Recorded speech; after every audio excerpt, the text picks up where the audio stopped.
this is not a resolution or a vote of the United Nations Security Council. It is a statement. It's a strong one. Essentially what it says is that the famine in Gaza is a man-made crisis, and it warns that the use of starvation as a weapon of war is banned under international humanitarian law.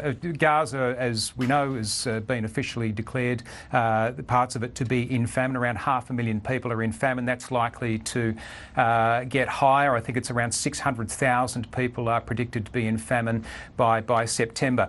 So this was, as you said, all members of the UN Security Council, the permanent members and the other members, except the United States. So what the statement says is it's calling for an immediate, unconditional ceasefire. It's calling for the release of hostages, and it's calling for a surge in aid.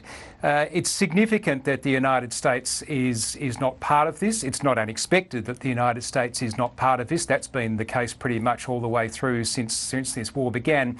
But it's really, in previous votes and resolutions, it has had other countries joining it in voting against, most notably Great Britain, but that has now changed. Great Britain has shifted its position. But let's hear what the countries who did support this statement had to say. We stand in front of you, especially disturbed by the levels of acute malnutrition among children in Gaza. We note that at least 41,000 children are at heightened risk of death from malnutrition between now and June 2026. This is a man-made crisis. The use of starvation as a weapon of war is clearly prohibited under international humanitarian law. Famine in Gaza must be stopped immediately. That is a big statement and a big shift from the UK, as you pointed out, Ben. But let's talk about the US President Donald Trump. He's held talks today about what a post-war Gaza could look like. What do we know about that meeting?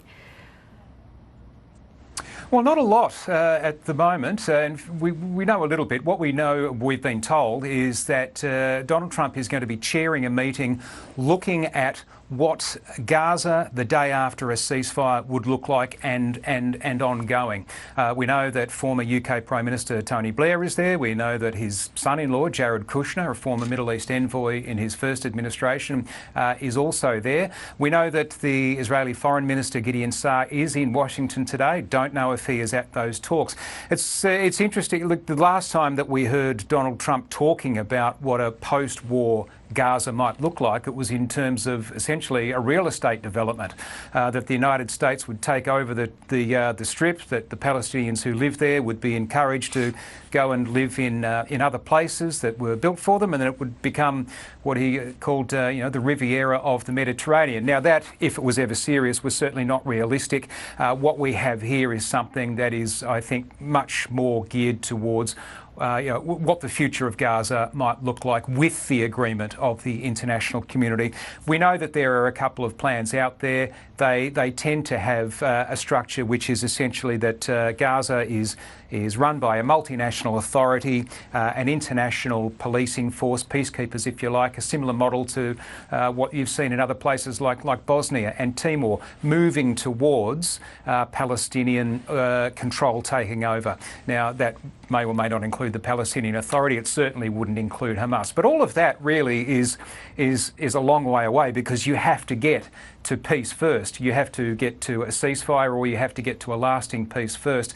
And we are, according to what the current Middle East envoy Steve Witkoff said yesterday, still some time away from that. It wasn't that long ago that Donald Trump said we could have this sorted in 2 or 3 weeks. Steve Witkoff yesterday was saying by the end of the year, but it's not looking as though there's any clear path towards that at the moment. Where we are is that it's going to be all or nothing. We know that. They're not talking about a temporary ceasefire. The Americans and the Israelis have said, no, we need to come up with a permanent end to this.